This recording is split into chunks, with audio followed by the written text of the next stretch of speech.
शांति। आज 30 मई 2025 के बाबा के साकार महावाक्य। बाबा कहते, मीठे बच्चे, तुम अभी शांति धाम सुख धाम में जाने के लिए ईश्वरीय धाम में बैठे हो। ये सत का संग है जहाँ तुम पुरुषोत्तम बन रहे हो। प्रश्न है, तुम बच्चे बाप से भी ऊंचे हो, नीच नहीं, कैसे? उत्तर है, बाबा कहते, बच्चे, मैं विश्व का मालिक नहीं बनता, तुम्हें विश्व का मालिक बनाता हूँ तो ब्रह्मांड का भी मालिक बनाता हूँ। मैं ऊंच ते ऊंच बाप तुम बच्चों को नमस्ते करता हूँ, इसलिए तुम मेरे से भी ऊंच हो। मैं तुम मालिकों को सलाम करता हूँ, तुम फिर ऐसा बनाने वाले बाप को सलाम करते हो। बाबा कहते, ओम शांति। मीठे मीठे रूहानी बच्चों को नमस्ते। रिस्पॉन्ड भी नहीं करते हो बाबा नमस्ते, क्योंकि बच्चे जानते हैं बाबा हमको ब्रह्मांड का मालिक भी बनाते हैं और विश्व का मालिक भी बनाते हैं। बाप तो सिर्फ ब्रह्मांड का मालिक बनते हैं, विश्व का मालिक नहीं बनते। बच्चों को ब्रह्मांड और विश्व दोनों का मालिक बनाते हैं। तो बताओ, बड़ा कौन ठहरा? बच्चे बड़े ठहरे ना, इसलिए बच्चे फिर नमस्ते करते हैं। बाबा, आप ही हमको ब्रह्मांड और विश्व का मालिक बनाते हो, इसलिए आपको नमस्ते। मुसलमान लोग भी मालिकम सलाम सलाम मालिकम कहते हैं ना। तुम बच्चों को ये खुशी है जिनको निश्चय है। निश्चय बिगड़ तो कोई यहाँ आ भी ना सके। यहाँ जो आते हैं वे जानते हैं हम कोई मनुष्य गुरु के पास नहीं जाते हैं। मनुष्य बाप के पास, टीचर के पास, मनुष्य गुरु के पास नहीं जाते। तुम आते हो रूहानी बाप, रूहानी टीचर, रूहानी सदगुरु के पास। वह मनुष्य तो अनेक हैं, ये एक ही है। ये परिचय कोई को भी था नहीं। भक्ति मार्ग के शास्त्रों में भी है कि रचता और रचना को कोई भी नहीं जानते। ना जानने कारण उनको ऑर्फन कहा जाता है। जो अच्छे पढ़े लिखे होते हैं समझ सकते हैं हम सभी आत्माओं का बाप एक ही निराकार है। वह आकर के बाप, टीचर, सदगुरु भी बनते हैं। गीता में श्री कृष्ण का नाम बाला है। गीता है सर्व शास्त्रमयी शिरोमणि, सबसे उत्तम ते उत्तम। गीता को ही माई बाप कहा जाता है और जो भी शास्त्र हैं उनको मात पिता नहीं कहेंगे। श्रीमद् भगवद गीता माता गाई जाती है। भगवान के मुख कमल से निकली हुई गीता का ज्ञान। ऊंच ते ऊंच बाप है तो जरूर ऊंच ते ऊंच की ही गाई हुई गीता हो गई क्रिएटर। बाकी सब शास्त्र हैं उनके पत्ते, क्रिएशन। रचना से कभी वर्षा मिल न सके, अगर मिलेगा भी तो अल्प काल के लिए। दूसरे इतने ढेर शास्त्र हैं जिनके पढ़ने से अल्प काल का सुख मिलता है, एक जन्म के लिए। जो मनुष्य ही मनुष्यों को पढ़ाते हैं। हर प्रकार की जो भी पढ़ाइयाँ हैं वह अल्प काल के लिए मनुष्य को पढ़ाते हैं। अल्पकाल का सुख मिला, फिर दूसरे जन्म में दूसरी पढ़ाई पढ़नी पड़े। यहाँ तो एक निराकार बाप ही है जो 21 जन्मों के लिए वर्षा देते हैं। कोई मनुष्य तो दे ना सके, वह तो वर्थ नॉट ए पेनी बना देते हैं। बाप बनाते हैं पाउंड। अभी बाप बैठ बच्चों को समझाते हैं, तुम सब ईश्वर के बच्चे हो ना। सर्वव्यापी कहने से अर्थ कुछ नहीं समझते। सब में परमात्मा है तो फिर फादरहुड हो जाता है। फादर ही फादर, तो फिर वर्षा कहाँ से मिले? किसका दुख कौन हरे? बाप को ही दुख हरता सुख करता कहा जाता है। फादर ही फादर का तो कोई अर्थ ही नहीं निकलता। बाप बैठ समझाते हैं, ये है ही रावण राज्य। ये भी ड्रामा में नूंद है, इसलिए चित्रों में भी क्लियर कर दिखाया है। तुम बच्चों की बुद्धि में है, हम पुरुषोत्तम संगम युग पर हैं। बाप पुरुषोत्तम बनाने आए हुए हैं। जैसे बैरिस्ट्री, डॉक्टरी आदि पढ़ते हैं जिससे मर्तबा पाते हैं, समझते हैं इस पढ़ाई से हम फलाना बनूंगा। यहाँ तुम सत के संग में बैठे हो जिससे तुम सुख धाम में जाते हो।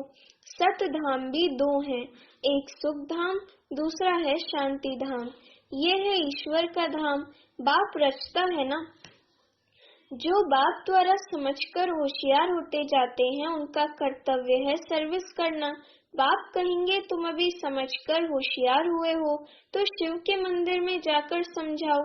उन्हें बोलो इस पर फल फूल मक्खन घी अक के फूल गुलाब के फूल वैरायटी क्यों चढ़ाते हो। कृष्ण के मंदिर में अक के फूल नहीं चढ़ाते हैं, वहाँ बहुत अच्छे खुशबूदार फूल ले जाते हैं। शिव के आगे अक के फूल तो गुलाब के फूल भी चढ़ाते हैं। अर्थ तो कोई जानते नहीं। इस समय तुम बच्चों को बाप पढ़ाते हैं, कोई मनुष्य नहीं पढ़ाते। और सारी दुनिया में मनुष्यों को मनुष्य पढ़ाते हैं, तुमको भगवान पढ़ाते हैं। कोई मनुष्य को भगवान कदाचित कहा नहीं जाता। लक्ष्मी नारायण को भी भगवान नहीं, उनको देवी देवता कहा जाता है। ब्रह्मा विष्णु शंकर को भी देवता कहेंगे। भगवान एक बाप ही है, वह है सभी आत्माओं का बाप। सभी कहते भी हैं हे परमपिता परमात्मा। उनका सच्चा सच्चा नाम है शिव और तुम बच्चे हो सालीग्राम। पंडित लोग जब रुद्र यज्ञ रचते हैं तो शिव का बहुत बड़ा लिंग बनाते हैं और सालीग्राम छोटे छोटे बनाते हैं। सालीग्राम कहा जाता है आत्मा को, शिव कहा जाता है परमात्मा को। वह सभी का बाप है। हम सब हैं भाई भाई, कहते भी हैं ब्रदरहुड। बाप के बच्चे हम भाई भाई हैं, फिर भाई बहन कैसे हुए। प्रजापिता ब्रह्मा के मुख से प्रजा रची जाती है, वह हैं ब्राह्मण और ब्राह्मणियां। हम प्रजापिता ब्रह्मा की संतान हैं, इसलिए बीके कहलाते हैं। अच्छा, ब्रह्मा को किसने पैदा किया? भगवान ने। ब्रह्मा विष्णु शंकर ये सब क्रिएशन है। सूक्ष्म वतन की भी रचना हो गई। ब्रह्मा मुख कमल से तुम बच्चे निकले हो, ब्राह्मण ब्राह्मणियां कहलाते हो। तुम ब्रह्मा मुख वंशावली एडॉप्टेड हो। प्रजापिता ब्रह्मा बच्चे कैसे पैदा करेंगे? जरूर एडॉप्ट करेंगे। जैसे गुरु के फॉलोअर्स एडॉप्ट होते हैं, उनको कहेंगे शिष्य। तो प्रजापिता ब्रह्मा सारी दुनिया का पिता हो गया, उनको कहा जाता है great great grandfather. Prajapita Brahma तो यहाँ चाहिए ना।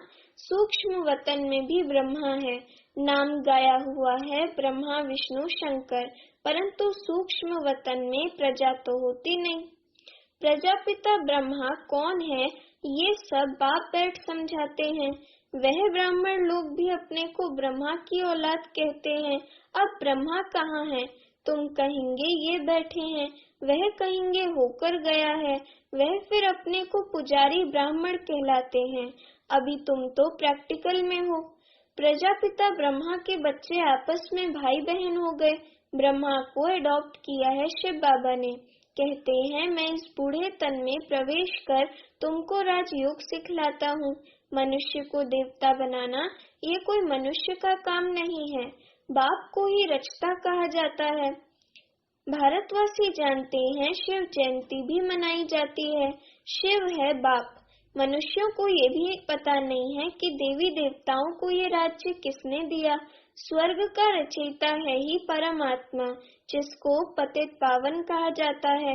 आत्मा असुल पवित्र होती है, फिर सतो रजो तमो में आती है। इस समय कलयुग में सब हैं तमो प्रधान, सतयुग में सतो प्रधान थे। आज से 5000 वर्ष पहले इन लक्ष्मी नारायण का राज्य था। 2500 वर्ष देवताओं की डायनेस्टी चली, उनके बच्चों ने भी राज्य किया ना। बाबा कहते उनके बच्चों ने भी राज्य किया ना। Lakshmi Narayan the first the second ऐसे चला आता है। मनुष्यों को इन बातों का कुछ भी पता नहीं है। इस समय है सब तमो प्रधान पतित। यहाँ एक भी मनुष्य पावन हो ही नहीं सकता। सभी पुकारते हैं कि हे पतित पावन आओ, तो पतित दुनिया हुई ना। इनको ही कलयुग नर्क कहा जाता है। नई दुनिया को स्वर्ग पावन दुनिया कहा जाता है। फिर पतित कैसे बने ये कोई नहीं जानते। भारत में एक भी मनुष्य नहीं जो अपने 84 जन्मों को जानता हो। मनुष्य मैक्सिमम 84 जन्म लेते हैं, मिनिमम एक जन्म। भारत को अविनाशी खंड माना गया है, क्योंकि यहाँ ही शिव बाबा का अवतरण होता है। भारत खंड कभी विनाश हो नहीं सकता। बाकी जो अनेक खंड हैं वह सब विनाश हो जाएंगे। इस समय आदि सनातन देवी देवता धर्म प्राय लोप हो गया है। कोई भी अपने को देवता नहीं कहलाते हैं, क्योंकि देवताएं सतो प्रधान पावन थे। अभी तो सभी पतित पुजारी बन गए हैं। ये भी बाप बैठ समझाते हैं। भगवानुवाच है ना, भगवान सभी का बाप है। वह एक ही बार भारत में आते हैं। कब आते हैं? पुरुषोत्तम संगम युग पर। इस संगम युग को ही पुरुषोत्तम कहा जाता है। ये संगम युग है कलयुग से सतयुग, पतित से पावन बनने का। कलयुग में रहते हैं पतित मनुष्य, सतयुग में है पावन देवता, इसलिए इनको पुरुषोत्तम संगम युग कहा जाता है। जबकि बाप आकर पतित से पावन बनाते हैं, तुम आए ही हो मनुष्य से देवता पुरुषोत्तम बनने। मनुष्य तो ये भी नहीं जानते कि हम आत्माएं निर्वाण धाम में रहती हैं, परम धाम में। वहाँ से आते हैं पाठ बजाने। इस नाटक की आयु 5000 वर्ष है। इस नाटक की आयु 5000 वर्ष है। हम इस बेहद के नाटक में पाठ बजाते हैं। इतने सब मनुष्य पाठधारी हैं। ये ड्रामा का चक्र फिरता रहता है, कभी बंद होने का नहीं है। पहले पहले इस नाटक में सतयुग में पाठ बजाने आते हैं देवी देवता, फिर त्रेता में क्षत्रिय। इस नाटक को भी जानना चाहिए ना, ये है ही कांटों का जंगल। सब मनुष्य दुखी हैं। कलयुग के बाद फिर सतयुग आता है। कलयुग में ढेर मनुष्य हैं। सतयुग में कितने होंगे? बहुत थोड़े। आदि सनातन सूर्यवंशी देवी देवताएं ही होंगे। ये पुरानी दुनिया अब बदलनी है। मनुष्य सृष्टि से फिर देवताओं की सृष्टि होगी। आदि सनातन देवी देवता धर्म था, परंतु अब अपने को देवता कहलाते नहीं, अपने धर्म को ही भूल गए हैं। ये सिर्फ भारतवासी ही हैं जो अपने धर्म को भूल गए हैं। हिंदुस्तान में रहने के कारण हिंदू धर्म कह देते हैं। देवताएं तो पावन थे।